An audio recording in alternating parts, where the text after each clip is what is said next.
మా చిట్టి. మన ఊరి చివర ఉంది మా చిన్న బంగ్లా. దాని ముందు ఓ పెద్ద తోట. ఆ తోట నిండా పూలు, పక్షులు, చిలకల కిచుకిచు. అందులో నడుమ మా ఇంట్లో వెలిగే దీపంలా ఉంది మా చిట్టి. చిట్టి అంటే మా ముద్దు పాప. తను వచ్చినప్పటి నుండి మా ఇంట్లో వెలుగు వెల్లివిరిసింది. బొద్దుగా, నల్లటి కళ్లతో చిరునవ్వు చిరుగాకుండే పాప.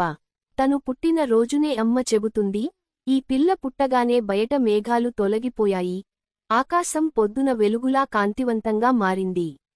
చిట్టి పెరుగుతున్న కొద్దీ మా జీవితమంతా మార్చిపోయింది. తను పలికిన తొలి మాట అమ్మ. తను తొలిసారి నడిచినప్పుడు పడిపోవడం, ఏడ్చినప్పుడు నవ్వించడం అన్నీ మా గుండెల్లో తీయని జ్ఞాపకాలుగా నిలిచిపోయాయి. చిట్టికి కథలు అంటే ఎంతో ఇష్టం. ప్రతిరోజూ రాత్రి పడుకునే ముందు, అయ్యా, ఒక కథ చెప్తారా అని అడుగుతుంది. ఒకసారి అడిగింది, నన్ను ఉయ్యాలాలో ఊయలేసిన వాడు ఎవరు? అప్పుడు నేను నవ్వుతూ చెప్పాను, నీ చిరునవ్వే మమ్మల్ని ఊయలేసింది పాపా. చిట్టికి పూలంటే అభిమానం. పచ్చని తోటలో వెళ్ళి చిన్న చిట్టి చేతితో గులాబీలు నరిగించి తీసుకొచ్చి అమ్మ చేతిలో పెడుతుంది. ఇవి నీకోసం అమ్మా అని. చిన్నదానికి ఓ పెద్ద మనసు. సాధారణంగా పిల్లలు టీవీ చూడటం, ఫోన్ ఆడటం ఇష్టపడతారు. కానీ చిట్టికి ప్రకృతి, పక్షులు, పుస్తకాలు అంటే మక్కువ. స్కూల్కి వెళ్లిన మొదటి రోజున కూడా పాప ఏడవలేదు. పక్కవాళ్ల పిల్లలు ఏడుస్తుంటే చిట్టి మాత్రం, నేను చదివి పెద్ద టీచర్ అవ్వాలి అని అక్కునవ్వింది. ఏదో ఒక రోజు చిట్టి పెద్దదైపోతుంది. ఇప్పుడే చెప్పలేని బాధ, కానీ గర్వంగా కూడా ఉంది. ఎందుకంటే మా చిట్టి కేవలం మా ఇంటి పాప కాదు, ఆమె ఎదుగుతుంది అన్నింటినీ ప్రేమించే ఓ గొప్ప మనిషిగా. కాలం గడుస్తోంది. ఇప్పుడు ఆమె 4వ తరగతిలో చదువుతోంది. ఇంకా రాత్రి కథలు అడుగుతుంది. ఇంకా తోటలో పూలు పెంచుతుంది. ఇంకా తన చిరునవ్వుతో మమ్మల్ని వెలిగిస్తుంది. చిట్టి మన జీవితంలో పూసిన ఒక చిన్ని పువ్వు.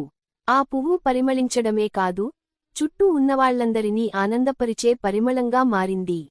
అమ్మమ్మ కథ. ఒక పల్లె గ్రామంలో పెద్ద తోటల మధ్య పచ్చని పచ్చదనంతో అలరారే చిన్న ఇల్లు. ఆ ఇంట్లో ఉంటారు మానసమ్మ. అందరూ ప్రేమగా పిలుచుకునేది అమ్మమ్మ అని. ఆమె వయసు 60 ఏళ్లకు పైగా అయినా కూడా ముఖంలో చిరునవ్వు, చేతిలో పని, మనసులో చిత్తశుద్ధి ఎప్పటికీ తగ్గలేదు. ఆమె జీవితం ఓ నవలలా ఉంటుంది. తీపి క్షణాలు, చేదు జ్ఞాపకాలు కలిసిన జీవనగాథ. మానసమ్మ చిన్నతనంలోనే తల్లిదండ్రులను కోల్పోయింది. తాతయ్య బడి దగ్గర పని చేస్తూ ఆమెను చదివించాడు. అయితే కాలం తిరుగుతూ తాతయ్యను కోల్పోయాక తన పెళ్లి జరిగింది సమీప గ్రామంలో రైతుగా పనిచేసే రామయ్యతో. సర్దుబాటుగా జీవితం సాగుతుండగా 3 పిల్లలు జన్మించారు. 2 కొడుకులు, 1 కూతురు. అప్పటి రోజుల్లో ఉన్నత విద్య సాధించడమంటే మహా కష్టం. కాని అమ్మమ్మ తన పిల్లల భవిష్యత్తు గురించి ఎంతో కలలు కంటూ నెమ్మదిగా పాడి పంటల ఆదాయంతో వారిని చదివించింది. పెద్ద కొడుకు డాక్టర్ అయ్యాడు. చిన్నవాడు బ్యాంకులో ఉద్యోగం సంపాదించాడు. కూతురు మంచి కుటుంబంలో వివాహమై మహారాష్ట్రలో ఉండేది. కాలం మారింది. పిల్లలు తమ జీవితాల్లో స్థిరపడిపోయారు. కాని అమ్మమ్మ మాత్రం ఇలానే ఊరిలో తన చిన్న ఇల్లు, తోటలు, పాడి పశువులతో ఉంటూనే ఉంది. ప్రతి ఏటా సంక్రాంతికి పిల్లలు వచ్చేవారు. కాని నెమ్మదిగా ఆ సందర్శనలు తక్కువయ్యాయి. కార్యముందని, పిల్లల స్కూల్ లేదని, ఉద్యోగ ఒత్తిడి అంటూ పిల్లలు ఆమెలో దూరమవుతుండగా ఆమె మనసు మాత్రం బలంగా ఎదుర్కొంటూ ఉంది. ఒకసారి వర్షాలు పెద్దగా పడ్డాయి. ఊరి రోడ్లు కోల్పోయాయి. ఆ పరిస్థితుల్లో కూడా అమ్మమ్మ తలుపు దగ్గర ఎదురుచూస్తూనే ఉండేది, ఎవరైనా వస్తారేమో అని. అప్పటి బతుకు ఓ సున్నిత గాథలా మారింది. గుమ్మడికాయలు, చింతచిగురు పచ్చడి, ఆమె చెయ్యిన అరిటకెల పాయసం అన్నీ తలచుకుంటే ఆ ఊరు జనాలకు నోరు ఊరుతుంది.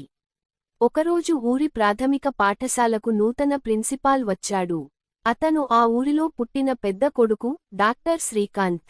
కాని అతడు వచ్చిందేమిటంటే పాఠశాల అభివృద్ధికి సేవ చేయాలని, అమ్మమ్మ చేసిన త్యాగాలను గుర్తించి ఊరి బాలల కోసం కొంత చేయాలని.